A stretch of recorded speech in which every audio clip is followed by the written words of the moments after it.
Hello everyone, this is Defense Politics Asia and this is the Frontline Changes report for the past 2 days. For the day of 1164 to 1165 for the 2nd to the 3rd of May. A lot of very consequential frontline changes over the past 2 days.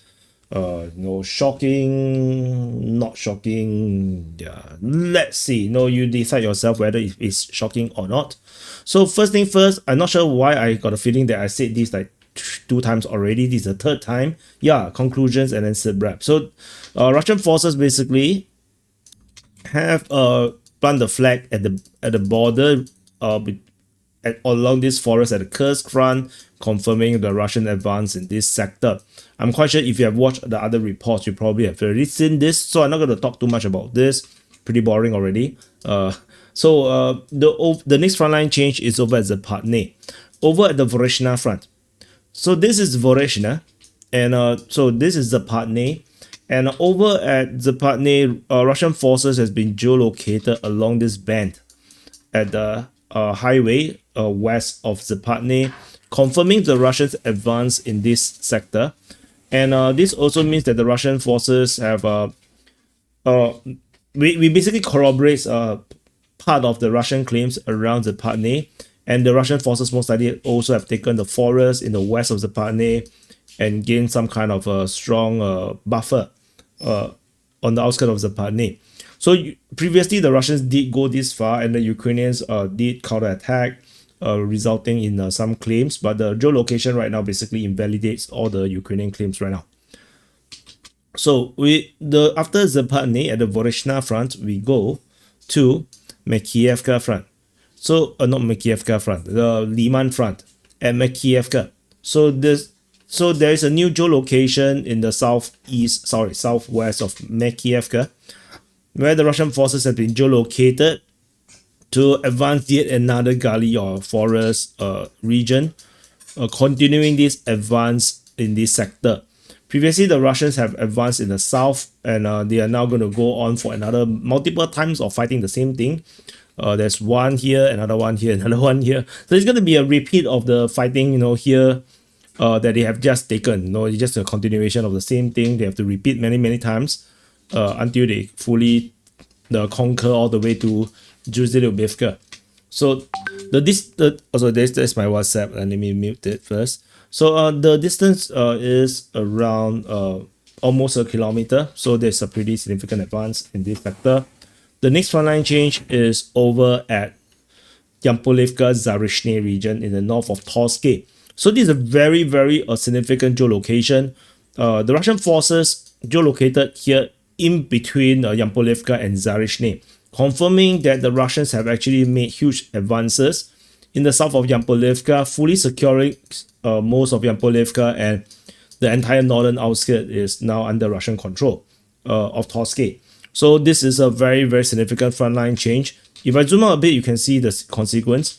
So you have Torsk around here, there's Zarishny, Yampolivka, which is now largely under Russian control.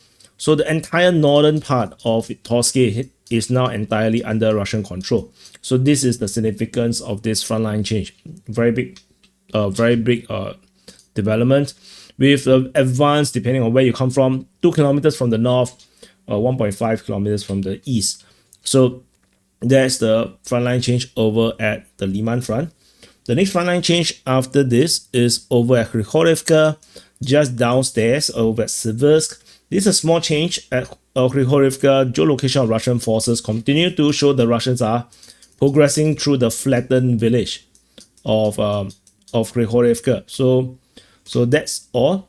Very tiny change, so not that significant, but that is a good sign for us that we can see at least the Russians are indeed doing some offensive at Krychorivka.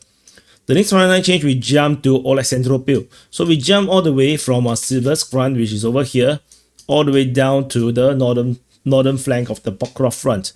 So in the northern flank of the Pokrov front, this chunk here is actually Ukrainian mapping. They have corroborated part of the Russian claim moving in the direction of Oleksandropil. So the Russian forces confirmed by the Ukrainian mapping to have expanded eastward from Tarasivka. The Russian mapping at this moment claims all the way to half of Alexandropil. So there is still some grounds to go from the Ukrainian mapping to corroborate the Russian claims.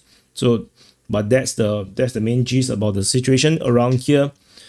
After this frontline change, the next one is over at Shevchenko, also in the Pokrov front. Ukrainian mapping have considered that they have lost the entire center of Shevchenko. So the Russians are now on the verge of recapturing the entire of Shevchenko, which the Russians first captured it over on the 1st of the 19th of June.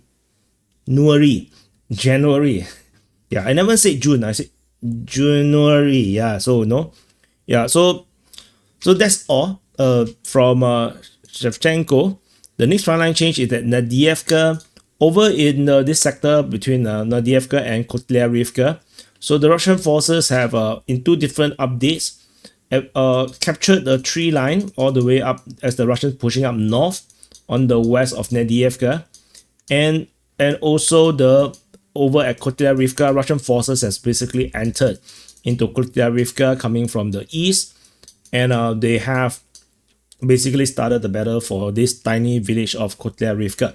So we shall continue to see how this continue to develop, but it looks like the Russians is going to conquer it pretty quickly, because this is a very small village, which means that the Russian forces is now around 4 kilometers from the border between DNIPROPETROVSK as well as Donetsk.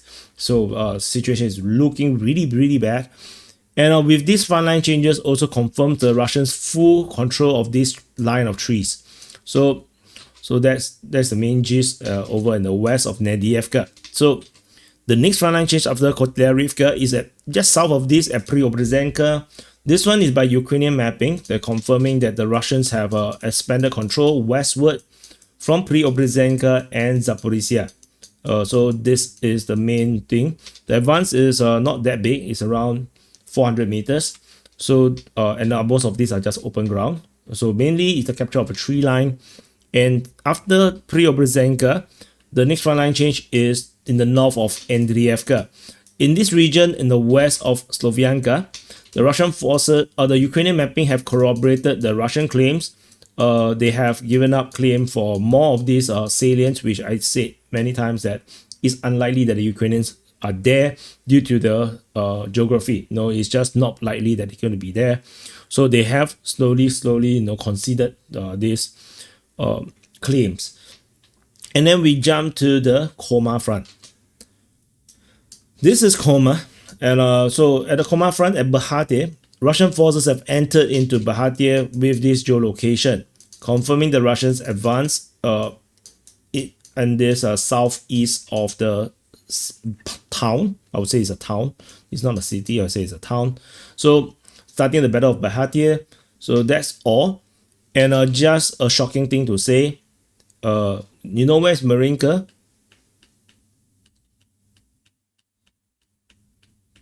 Here.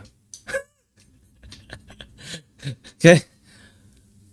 Once upon a time, Marinka is like this never-ending scam. You know that the battle always continues, but no, there's always no changes.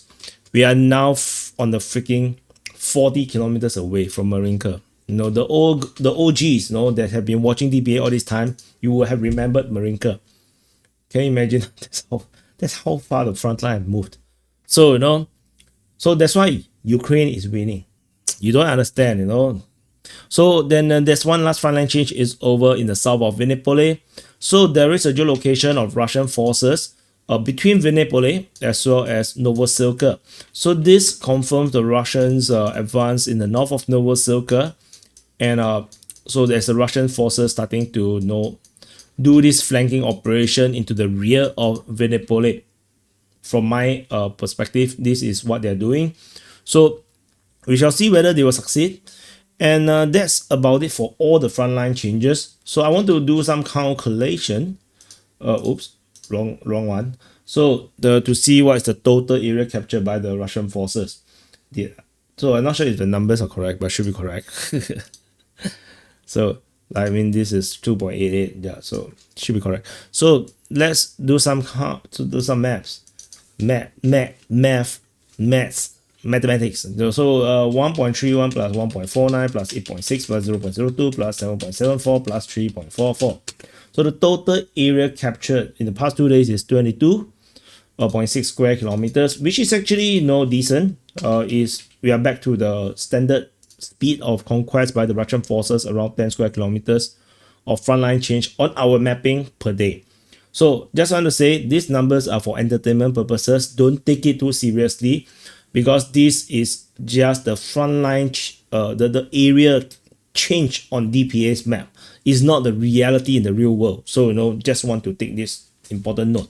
It's for our reference, and you cannot use this on any other YouTube channels or any other content creators or reporters on the wall, because it would not make sense to them, because this is very particular to DPA's mapping, because we have 2 maps.